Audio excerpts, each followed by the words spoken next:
बीडमध्ये काल महाएल्गार मेळावा पार पडला आणि यामधून मंत्री छगन भुजबळांसह आमदार धनंजय मुंडे आणि लक्ष्मण हाके यांनी अनेकांवरती टीका केली। माझ्यासोबत याच विषयावरती बोलण्यासाठी आमदार प्रकाश दादा सोळंके आहेत। दादा, काय सांगाल? धनंजय मुंडे असं म्हणाले की तुम्हाला आम्हीच निवडून आणलंय। धनंजय मुंडेंना गतकाळाची आठवण करून द्यायची। कुणी कोणाला मदत करून राजकारणात आणलं हे धनंजय मुंडेंनी जरा आठवावं। त्यांचे वडील स्वर्गीय पंडित अण्णा मुंडे ज्यावेळेस पहिल्यांदा जिल्हा परिषदेमध्ये निवडून आले आणि नंतर अध्यक्ष झाले, त्यावेळेस धनंजय मुंडे कुठं होते, काय करत होते? जुना इतिहास काढायचा नाही, पण त्यांनी पण जुना इतिहास काढून बघावा। जसं ते म्हणतात की आम्ही ह्यांना निवडून आणलं, त्यांना निवडून आणलं, तर तुम्हाला सुद्धा आम्ही निवडून आणले ना, हे विसरू नका तुम्ही।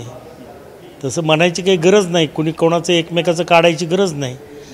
त्यांना फार मोठं झाल्यासारखं वाटत असेल तर तो त्यांचा प्रश्न आहे, पण त्यांनी जरा जमिनीवर पाय ठेवून बोलावं। ते म्हणाले की पक्षनिष्ठेमुळे निवडून आणलं तुम्हाला। पक्षनिष्ठा त्यांची किती आहे ते मला माहीत आहे। माझ्या मतदारसंघात 2 ओबीसी उमेदवार जाणीवपूर्वक उभे केले गेले। गेवराईमध्ये उमेदवार झाला, धसच्याकडे उमेदवार झाला, हे त्यांची पक्षनिष्ठा जगजाहीर आहे। कशाच्या गप्पा मारता निष्ठा? तुम्हाला कशाची जीवनात कोणाशी निष्ठा ठेवली आहे तुम्ही ते निष्ठेच्या गोष्टी करता?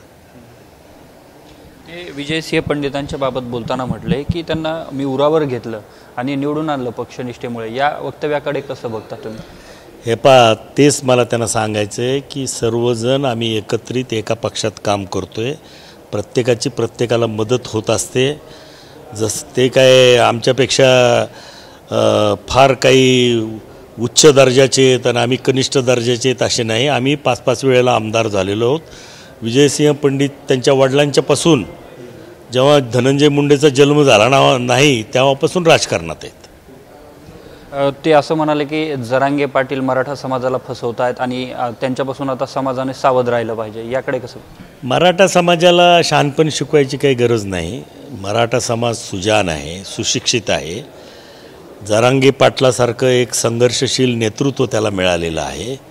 त्याच्यामुळं मराठा समाजाने इथं आरक्षण मागावं, तिथं आरक्षण मागावं एवढं सांगण्या इतपत तर काही मराठा समाज आता वाया गेलेला नाही। तुमच्या मार्गदर्शनाची मराठा समाजाला अजिबात गरज नाही।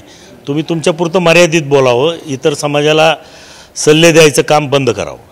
ते म्हणाले की यांना फक्त राजकारणापुरतं आरक्षणाची गरज आहे, इतर समाजाला याचा फायदा होणार नाही आणि इतर समाजाचं हे भलंही बघणार नाही। धनंजय मुंडेचा अभ्यास फार कमी आहे। या महाराष्ट्रामध्ये आत्तापर्यंत जवळजवळ 58 लाख नोंदी कुणब्याच्या सापडलेल्या आहेत, त्यांना प्रमाणपत्र मिळालेले आहेत। हे मागच्या 60 जसं देशाला स्वातंत्र्य मिळालं तेव्हापासून मराठा समाजाच्या ज्यांच्या कुणबीच्या नोंदी आहेत त्यांना प्रमाणपत्र मिळत आहेत। विदर्भात मिळत आहेत, खानदेशात मिळत आहेत, कुठंही त्याला अडचण नाही। फक्त अडचण मराठवाड्याची होती आणि म्हणून सरकारने जाणीवपूर्वक हैदराबादचं गॅजेट लागू करून मराठा समाजाला न्याय दिला आहे, असं माझं मत आहे। लक्ष्मण हाके देखील बोलताना तुमच्यावरती बोलले की तुम्हाला आमची मतं मिळाली नाहीत का, आता येणाऱ्या निवडणुकीत आमच्या दारात याल तुम्ही? अरे लक्ष्मण हाके स्वतः उभे होते ना सांगोल्यात, त्यांना 253 मतं मिळालेत। तो काय आम्हाला मतदान देणार? ये म्हणावं पुढच्या निवडणुकीत कुठं यायचं आहे तिथं तयार आहेत आम्ही।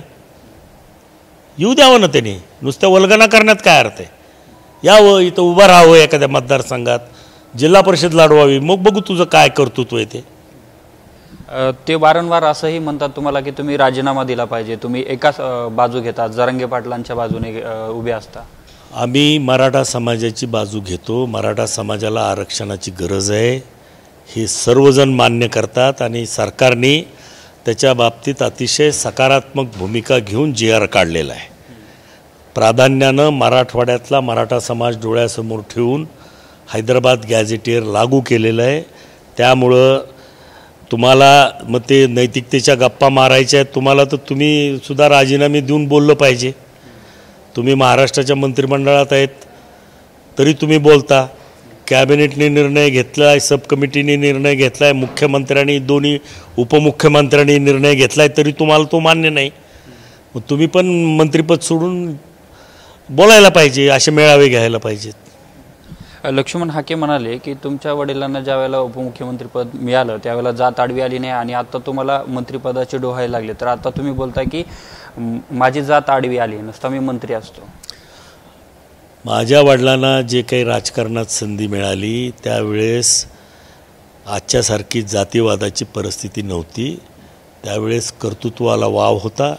माझे वडील 5 वर्ष जिल्हा परिषदेचे अध्यक्ष होते. नंतर स्वर्गीय यशवंतरावजी चव्हाण यांनी त्यांना निवडणूक लढवण्यासाठी तयार केलं. ते निवडणूक जिंकले. 13 वर्ष महाराष्ट्राच्या मंत्रिमंडळामध्ये होते. त्यावेळेस जातीपातीचं राजकारण बीड जिल्ह्यात नव्हतं. आता जातीपातीचं राजकारण, जातीवाद वाढलाय बीड जिल्ह्यात असं वाटतंय? नाही, जातीवाद वाढलाय का नाही वाढलाय त्याच्याबद्दल मला काही जास्त बोलायचं नाही. परंतु माझ्या जी काही राष्ट्रवादी काँग्रेस आहे माझी, पवारसाहेब असतील, अजितदादा असतील, ते सर्व समाजाला बरोबर घेऊन जायचं राजकारणाच्या नावाखाली अनेकांना त्यांनी मंत्रिपदं दिले. त्या मंत्रिपदाचा कितपत उपयोग होतो पक्षाला ते मला माहीत नाही. कारण सर्वसामान्यपणे बीड जिल्ह्याचा जर विचार केला तर मराठा समाज हाच राष्ट्रवादीचा कणा आहे. इथला बहुसंख्य वोटर हा मराठा समाज आहे, इथला मुस्लिम समाज आहे, इथला मागासवर्गीय समाज आहे, इथले ओबीसी आहेत. त्यामुळं मंत्रिपदं देताना सातत्यानं 1980 पासून अन्याय मराठा समाजावर होतोय असं माझं स्पष्ट मत आहे. छगन भुजबळांनी काल बोलताना असं म्हणाले की ज्यांनी तुमच्या विरोधात भूमिका घेतली, ज्यांनी मराठा जरांगे पाटलांना पाठिंबा दिला, त्यांना डोक्यात ठेवा आणि त्यांचा हिशोब करा निवडणुकीमध्ये. त्यांनी आवाहन केलंय, तर त्यांच्या आव्हानाचा काय परिणाम होतो महाराष्ट्रात ते पाहू पुढच्या निवडणुकीमध्ये. काय मला माहीत नाही, त्याच्याबद्दल काय मला बोलायचं नाही. कुठल्या पातळीवर जाऊन त्यांना बोलायचे ते त्यांनी बोलावं. ते म्हणाले मराठा समाजामध्ये आणि आमच्यामध्ये अंतर पडलंय आणि हे जरांगे पाटलांमुळे पडलंय. नाही, माझं उलट असं म्हणणं आहे की जे ओबीसीचे नेते लक्ष्मण हाकेसारखे मागचं महिना दीड महिना सातत्यानं बीड जिल्ह्यात मुक्काम ठेवून भुगतायत सगळीकडं, त्याचा परिणाम आहे अंतर पडण्याचा.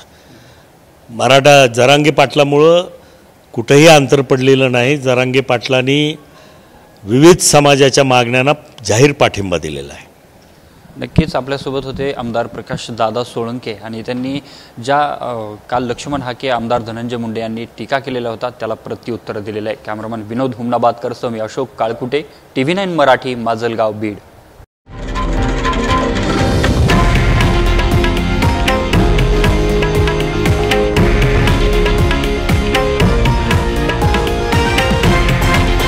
हे आहे देशातील नंबर 1 न्यूज नेटवर्क आणि आपण पाहत आहात TV9 मराठी, एकमेव.